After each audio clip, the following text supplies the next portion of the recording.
السلام علیکم ورحمۃ اللہ وبرکاتہ نحمده ونصلی علی رسولہ الکریم اما بعد۔ آج کا سبق سن لیجئے۔ آج کے سبق کی سرخی ہے حضور صلی اللہ علیہ وسلم کی سیرت، پارٹ نمبر 22۔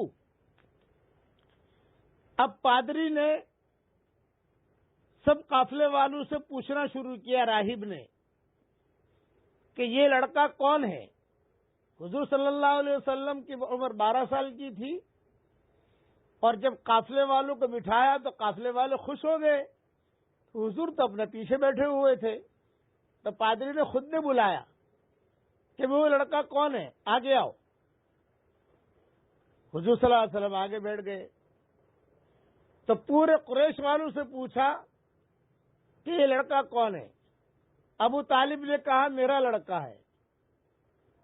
تو پادری نے کہا کذبت، تو نے جھوٹ کہا، تیرا لڑکا نہیں ہے۔ یہ میرا لڑکا ہے، کہ نہیں تمہارا نہیں ہے۔ تو قافلے میں پیچھے کچھ اور لوگ بھی تھے، مثلا ابو سفیان ہے، یہ سب تھے۔ تو انہوں نے کہا نہیں تمہارا لڑکا تو نہیں ہے، تمہارے بھائی کا لڑکا ہے۔ ابو طالب نے کہا کہ ہاں میرے بھائی کا لڑکا ہے، لیکن میری تحویل میں ہے، میری تربیت میں ہے۔ تو پادری نے کہا کہ اب تم نے سچ کہا، صدقت، کہ تمہارے بھائی کا لڑکا ہے۔ پھر پادری نے کہا ہم علم نجوم کے ماہر ہیں، ستاروں کے علم کے، اور ہماری تاریخ کی کتابوں میں اور ہماری کتابوں میں یہ لکھا ہوا ہے کہ آج کی تاریخ میں یہ لڑکا شام آئے گا۔ ہم اس کے انتظار میں تھے، اور یہ لڑکا بہت بڑا لڑکا بننے والا ہے، بہت بڑا نبی بننے والا ہے۔ اس لیے آپ لوگوں سے میری درخواست ہے کہ کل میرے یہاں کھانا کھائیں۔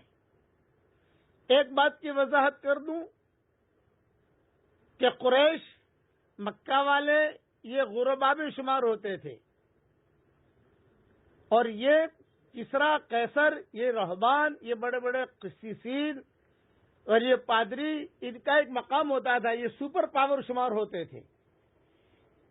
تو قریش والے ہر سال آتے تھے تجارت کے لیے، لیکن کبھی بھی یہ پادری متوجہ نہیں ہوتے تھے۔ لیکن اب ایک پادری نہیں، کئی پادری جو ہے وہ متوجہ ہو گئے، اور علم نجوم کے یہ ماہر تھے، ستاروں کا علم۔ اس زمانے میں دو علم چلتے تھے، ایک ستاروں کا علم، تو ستاروں کو دیکھ کر لوگوں کو پہچان لیتے تھے کہ یہ ہونے والا ہے، یہ ہونے والا ہے، یہ لڑکا ایسا ہوگا۔ اور ایک تیلوں والا علم، تل جیسے بدن میں آنکھوں میں، جیسے کسی کے گال پر تل ہوتا ہے، کسی کو ہونٹوں پر تل ہوتا ہے، کسی کی انگلی پر تل ہوتا ہے، کسی کی ران پر ہوتا ہے، کسی کے انگوٹھے کے اوپر ہوتا ہے۔ تو وہ بھی علم اس زمانے میں تھا، جو ہمارے شریعت میں آ کر یہ علم ختم کر دیے گئے۔ اس زمانے میں جو شادیاں کرتے تھے شہزادے، کسی لڑکی سے شادی کرنی ہو تو وہ تل دیکھا کرتے تھے کہ یہ لڑکی کا تل کہاں ہے، داہنی انگلی پر ہے کہ نہیں ہے، شہزادے کا داہنی انگلی پر ہے کہ نہیں ہے، ہاں یہ میچ ہوگا۔ یہ ان کا اس زمانے کا استخارہ ہوتا تھا۔ یہ میں مختصر بات آپ کو سمجھا دی۔ اس زمانے کے اندر یہ چیزیں چلتی تھی، اور ان کی شریعت میں بھی یہ چیزیں تھی، اس کو کہتے تھے۔ اور ایک علم رمل بھی ہوتا تھا، ایک تلوں والا علم بھی ہوتا تھا، اور یہ ستاروں کا علم بھی ہوتا تھا۔ تو اس سے وہ سمجھ جاتے تھے کہ یہ بہت بڑا لڑکا ہونے والا ہے۔ تو پادری وغیرہ سب استقبال میں کھڑے ہو گئے حضور صلی اللہ علیہ وسلم کے، اور کہا کہ کل جو ہے تم لوگوں کی دعوت ہے، کل سارے کے سارے ہمارے یہاں کھانے میں آ جانا۔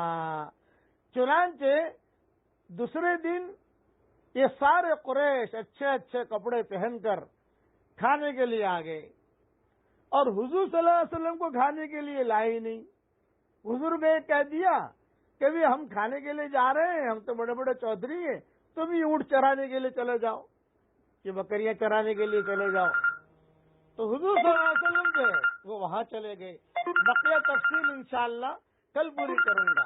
پڑھ لیجئے لا الہ الا انت سبحان سبحانک انی کنت من الظالمین. بقیہ تفصیل کل پوری کروں گا انشاءاللہ.